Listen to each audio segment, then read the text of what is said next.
Hey guys, how you doing? So I'm Nick Adamo, the CEO of Bullion. This is Stephen Nugget. He's our head of numismatics.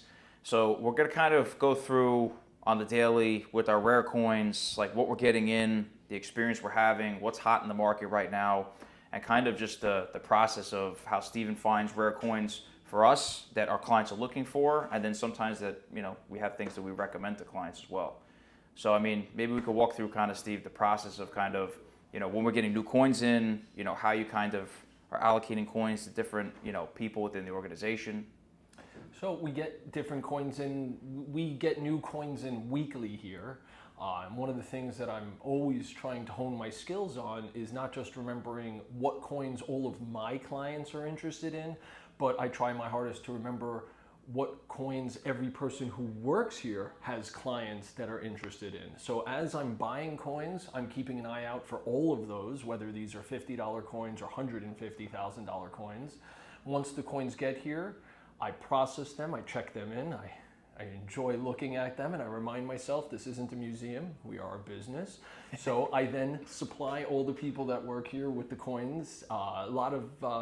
It's a big treat to a lot of the different clients that we have, and it's mostly a big treat to my colleagues here that I'm always keeping them in mind. I'm always looking for coins that work for them and their clients.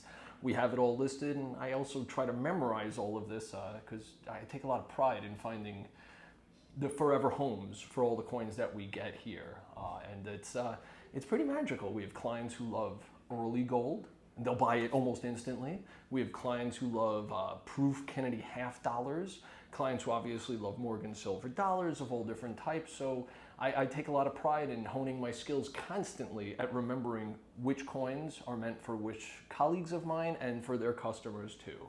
So we really try to offer that whole service here from beginning to end at a great price always. Yeah, what I've been recognizing too, Steve's been, sourcing a lot of coins for my clients that we've been building collections with and other people in the sales force. And basically what I've been finding is that eye appeal has been very, very important this year. So basically, no matter the grade, whatever it may be, but the eye appeal of the coin, right? It has nice pop when you see it. The original viewpoint of the coin has been a huge selling feature for clients. So whether it be blast white Morgans, whether it be colorfully toned Morgans, but or just gold that has no grease marks, no toning, that's just really pristine. Clients have been looking for that this year. Yes. And I think Steve's been finding a lot of good stuff like that for us. I see that CAC coins have been bringing nice premiums as well. That clients like that second, I guess, viewpoint and seal of approval that the coin is phenomenal for the grade. And I think that's kind of the trend. I think collectors are really steering towards really good eye appeal. So when they look at their collection or they show other people their collection, it's impressive. Yeah. So I've been seeing a lot of kind of like steering away from, even if a coin is really solid for the grade, like Steve will present me a coin that's an XF45 that's really solid for the grade, but the coin won't have great eye appeal just because it's an XF45 Mm-hmm. and maybe has some unattractive toning, and clients are like, yeah, I'd rather have an XF 40 that looks nicer, looks cleaner than have a coin that's toned. And I gotta say, that's something that I really enjoy when I bring a coin to either you or one of our salesmen and sales representatives that we have here. When you or one of my colleagues is looking at the coin and giving me your opinions on it just like that, it makes all of this process so much more enjoyable and actually easier. And coming back to what you just said about the CAC coins, it's something that's a little hard for people to understand or accept, is that these CAC coins cost more money. And at the same time, I find them to be liquid, and they're easy to sell even though they demand a premium, and that's because of exactly what you just said. People really want pretty, enjoyable objects. So we're providing people with collectibles, which is a fine piece of art, and it's amazing this year. A few times I've had clients say to me, I don't care how much it costs, I want that. I can't believe it, because I'm always trying my hardest to get the numbers to make sense for people. And exactly what you just said, the eye appeal seems to be way more important than the numbers. If they're in love with that coin, if they love that date, the mint mark, and then most importantly, the eye appeal, whether it's the colors or the blast white of the coin, they're gonna take that coin no matter what. So definitely the eye appeal, whether it's NGC star coins, they're gonna cost more money, but they're sold instantly. Or the CAC coins, we move them fast. Even though they cost more money, People definitely know what they want, they're willing to pay for it, and they have an enjoyable product, and it seems to be that they're winning on all ends of that transaction. And speaking to that point, like mentioning the NGC stars, right, or the pluses, I think that collectors are looking for like that edge for their collection, right? Like people who are putting together, for instance, say, at least trying a 64 grade Morgan set, right? They want to have some of the coins in their collection have the stars, have the pluses, so it gives them that little edge over other collectors or just there are other people's collections out there that maybe are straight date runs of 64 grades. So I find that people do really like those, again, for the right price, but I think that people like those to differentiate their collection, and it's very has good eye appeal as well. Not only bringing the eye appeal to, of course, the coin being a pretty coin, but now the slab too having that like provenance, and that extra little oomph on the Yes. the pedigree as well. It adds a lot. It's like spices and herbs. Those pluses, those cacks, the stars. The coins reflect them. These plus coins and the star coins, they have greater eye appeal than the ones that don't have them. They cost a little more, but it all comes out at the end. You have the eye appeal, you have the added bonus of those half grades or the star grades, and it adds excitement. I personally love them in my collections. I like adding them to people's collections that I'm building. It's just another advantage to these coins, and it's definitely reflected in the coins. The plus coins have better eye appeal than the non-plus coins, and we all know the star coins and the cat coins. It adds excitement to the plastic, and the coins definitely have the excitement, and in the entire picture of the set that we're building, it's just good stuff on good stuff, and the clients are digging it up left and right. Myself included. I mean, Steve's been helping me actually put together, as coins come in, that we're purchasing a really nice typeset of classic coins, and we've been working on that. And like, it's funny how like you don't realize until you really are putting together your own collections that you do want kind of things uniform a lot of times. Like you want one grading service, right? You want, if your coins are cacked, 1 coin, 2 coins are cacked, you want the rest of them cacked. So it's kind of crazy how that you get very meticulous. Certain people don't care, and listen, I mean, will the value be more or one or the other? Probably not at the end of the day, maybe in some cases, but it's interesting, like when you're really a collector, you could see, you kind of get meticulous and you want your coins to all look good, right? So it's not, like you said, it's not even just the value, it's and even the coins, but it's the appearance of the collection when you're showing people your collection. Yeah. We want all of the coins to have great eye appeal, and we want all the slabs to be consistent across the board, all to have a green bean or not. I love having clients that know exactly what they want. You can't do anything better than that. It's one of my favorite things to work with, or in this case, working with and for. So and Nick, you're building what I would consider a premium set, obviously. I'm trying. And and there's many different types of sets to build. If we have premium sets, and then we have beginner sets. I started my collection with a beginner set. I bought $70 coins, and next thing I know, I was buying $1,000 coins, and one thing led to another, and now I have a small hoard and a nice fine collection. So I mean, this is, and you know this better than anybody, when you're collecting, make sure that the most important thing that I tell people when they're starting a collection is make sure you're collecting something that you're interested in. Make sure you're collecting something that you find to be attractive, that you're attracted to, because other people are going to follow the same course of action. Other people will follow that same path. They're going to see in the set what you're building. Obviously, with your set, it's a premium set. Everybody's going to know what they're looking at there. But if we're building a much less expensive set, try to keep it consistent if you can.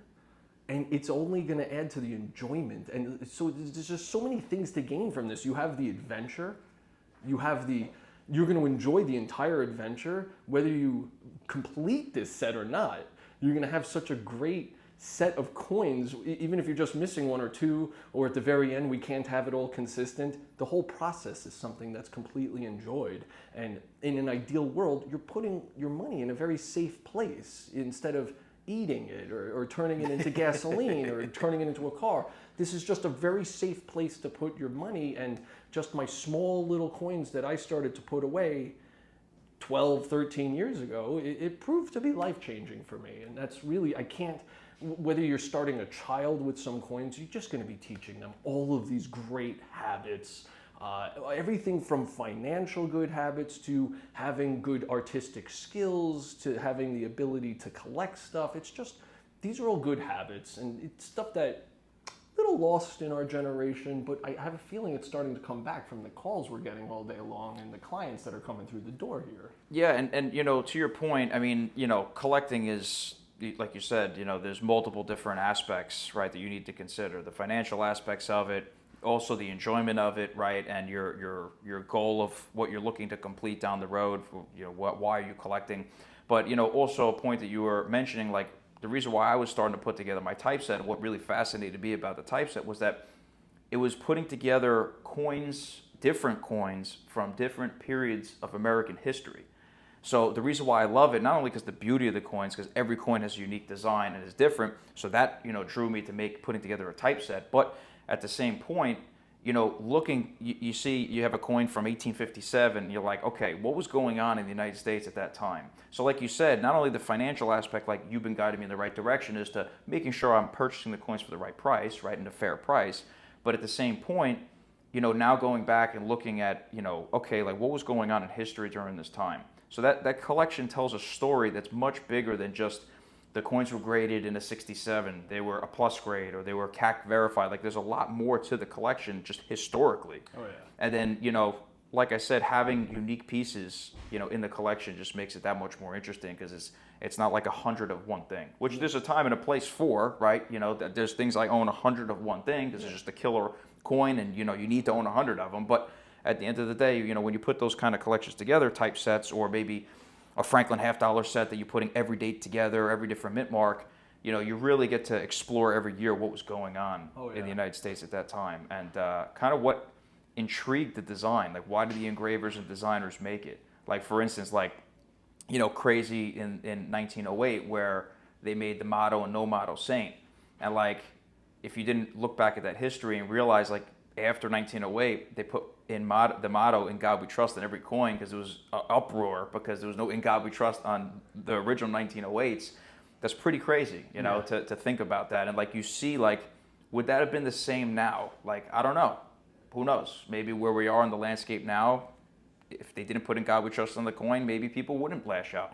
Who knows? But back in the day, that was a big deal. Of course. So it was cool how people reacted, and socially, right? Like, coins influence the social aspect. That leads me to another point. Like, look at the new Superman coins that just came out, right? DC Comics, right? And I'm not a huge comic guy, but like, now that's bringing a whole new, that's showing, like, socially, like, what's going on. Like, people are obsessed with DC Comics. Like, they're obsessed with Superman and these superheroes, and they live through them, through these movies and these coins. And like, you never would have saw a Superman coin back in the 1950s. Like, it's just not going to happen, It's definitely amazing that you could really get a sense of the times by the coins that were being produced at the time. And obviously, your set is, when your set's complete, you're going to be able to rebuild all of Americana coins with your set. Like, if we needed to just rebuild the entire thing, we would be able to use your set and just produce all of the Americana coins. You also have history in your hand. I love selling flowing hair material to people. It's like the easiest thing in the world for us to sell, because I'm putting it in someone's hand and I say, this coin was viewed, possibly held, and potentially collected by someone who wrote the Constitution of the United States of America.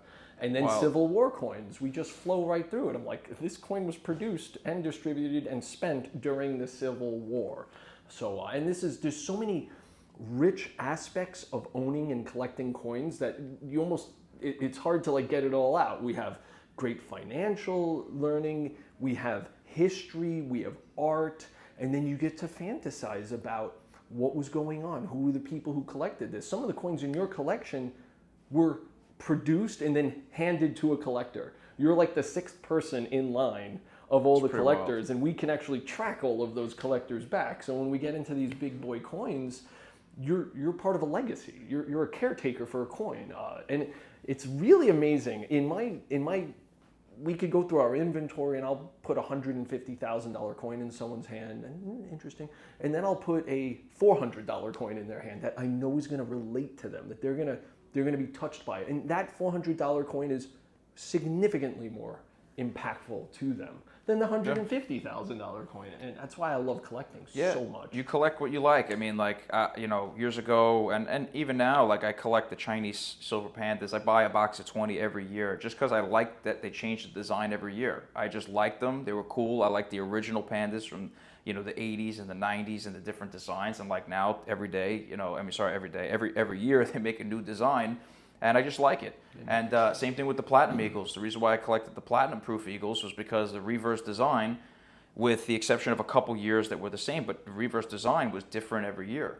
So you had different Americana, like different wildlife, different national parks. Like it was just, like different pieces of America, which was cool, the nature aspect of it. But, that brings me to another point, which I was just thinking of when you're talking about the, financial aspect of everything. There are at times, opportune times to buy certain coins over others.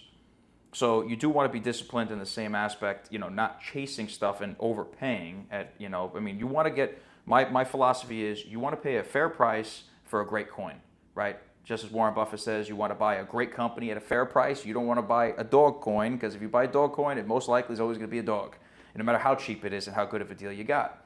Right? So I personally believe paying a fair price for a really great coin, and even sometimes paying up for them, because I know that down the road, what's now sought after, and it's the top echelon of its kind, is going to be the same thing in the future. But going to your point, you were telling me an interesting point the other day. You said that $5 gold Indians right now, that market's a little bit soft. So you see, immediately when he said that, I was like, Steve, like, what $5 Indians can we buy, gold Indians?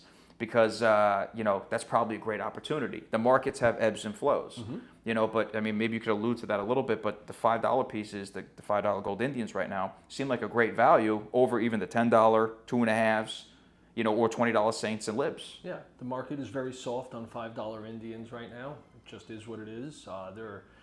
We're buying and selling them at rates that are just going down, I guess to say. And then you have other things like Dahlonega Gold or Charlotte Gold, where it gets absorbed into the market before anybody even has a chance to touch them. And they're selling 40 or 50% over price guide values, certain coins. Early gold.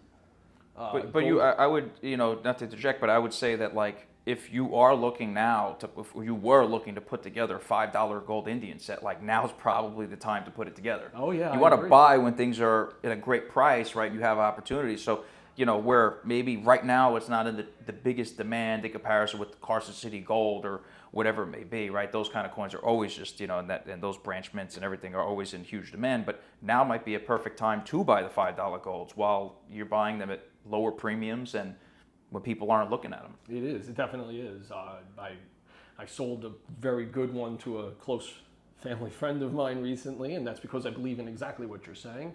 Right now, we're able to sell some of the key dates in the $5 Indian series for under any auction price that they've ever had. And so that's definitely a good opportunity to buy. And, if we can't always buy in the dips, you should try to. Yeah. And this is definitely the good time to buy 5 Indians, 2.5. The market's soft, and like everything else, it's going to come back.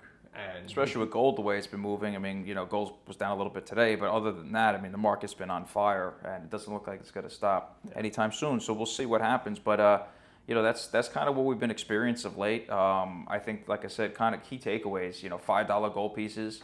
Right now, specifically Indians could be a great buy. You're definitely getting a better price point than you've had, in a while, and that's with gold being up, which is a key factor too, right? So now, besides the lower premiums, right, and getting these at a discount, like now you're buying these coins when the gold value in the coin, which is roughly a quarter ounce, right, a little shy of a quarter ounce, is now higher. Yeah. So realistically, you're getting a steal of a deal. So honestly, we probably should start talking more seriously about putting together a $5 gold Indian set, because now's probably the time to buy it. I'm all about it. I like the set. The 5 Indians and the 2.5 Indians with their completely unique design are always a high demand coin.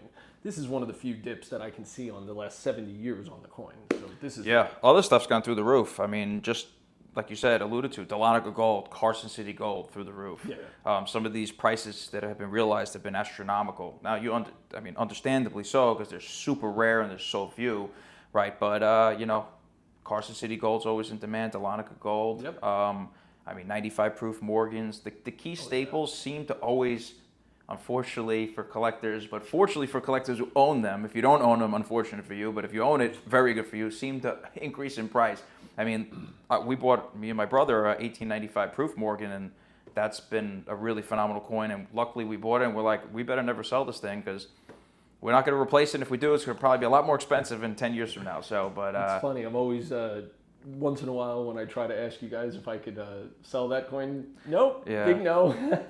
that's another thing too that alludes me to, if you're a true collector, right? Don't go into collecting looking to just flip stuff. It's probably one of the worst things you could do, in my opinion.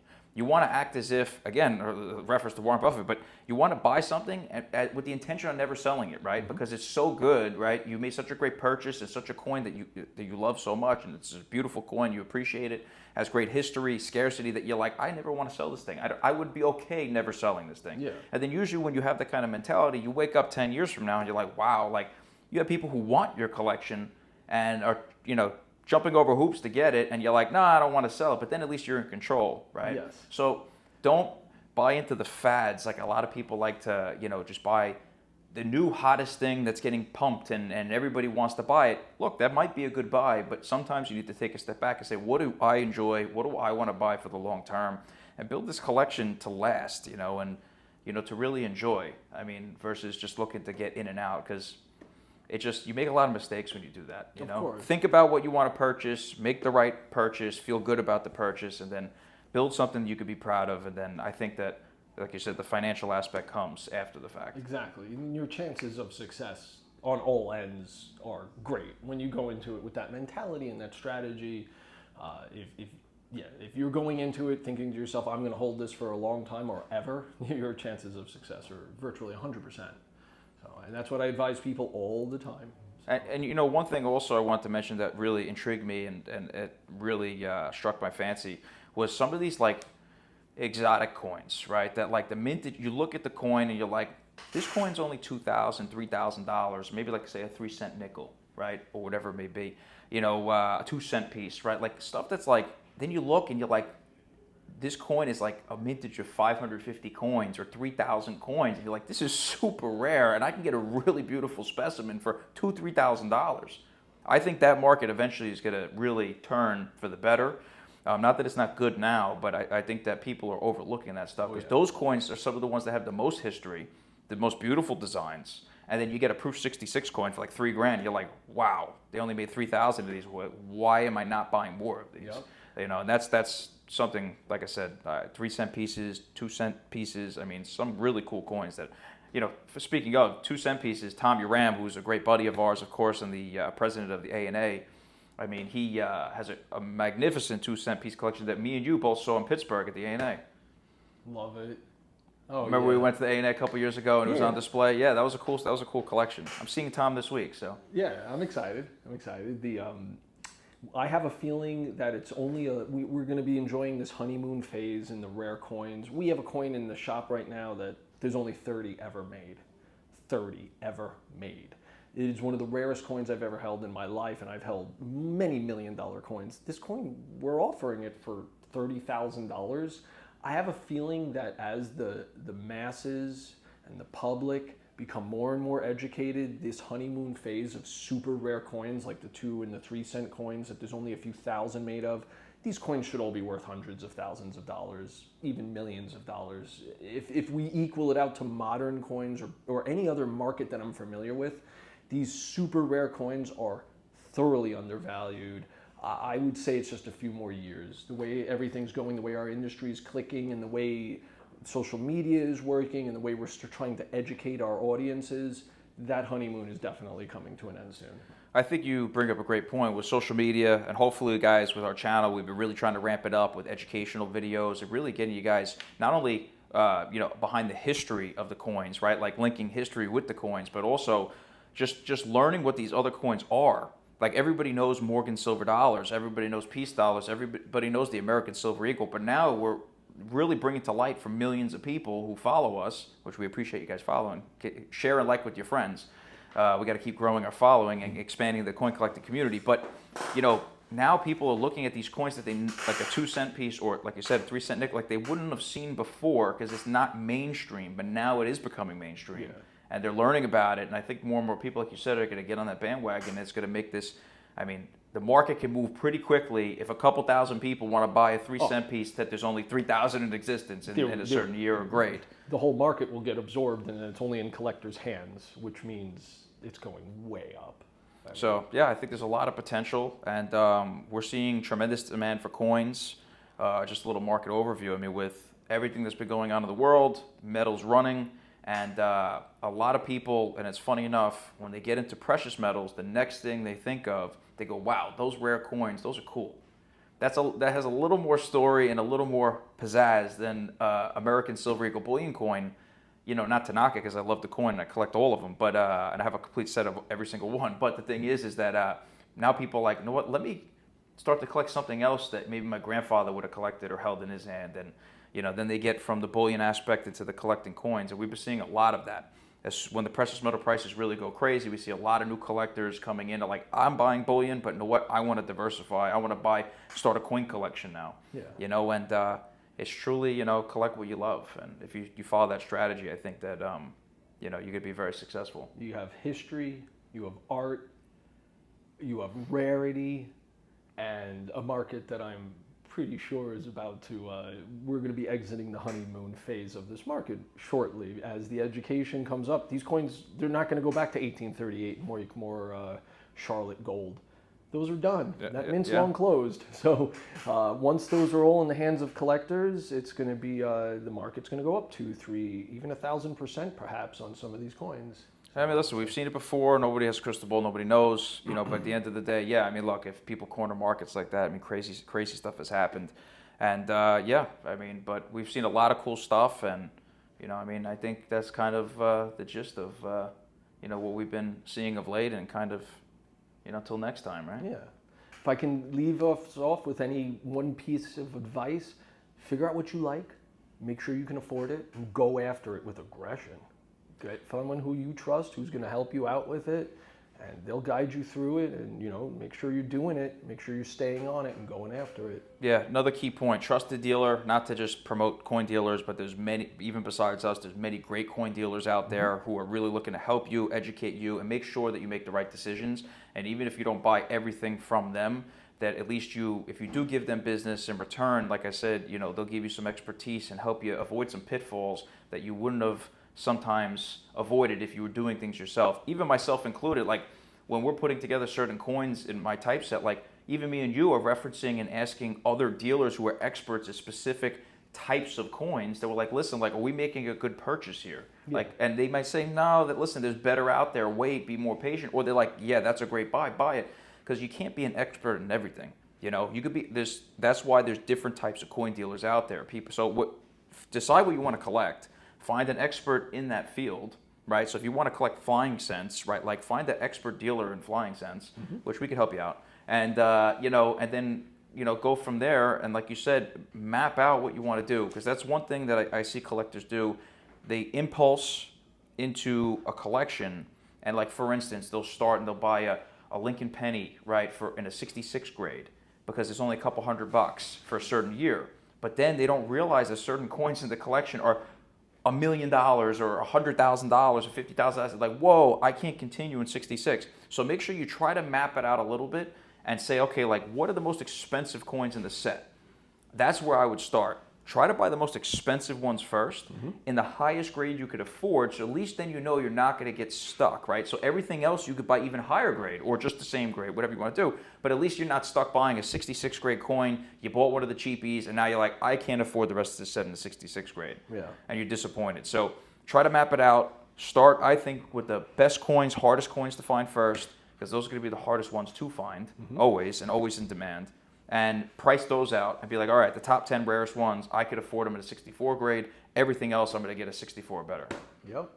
And we'll help you map that out. We can help you do it. I recommend you do it with us, obviously, but we're always happy to help put guide rails on, keep everybody on track, keep it reasonable, and most importantly, part of reality, depending on your budget and whatnot. So, yeah, and guys, if you're looking to get involved in coin collecting in general, we're here to help you out. We have experts on staff for the modern coins that they can help you build collections. A great place to start if you don't know a ton about classic coins. And if you want to get involved in classic coins, we have almost a $20 million inventory at any given time.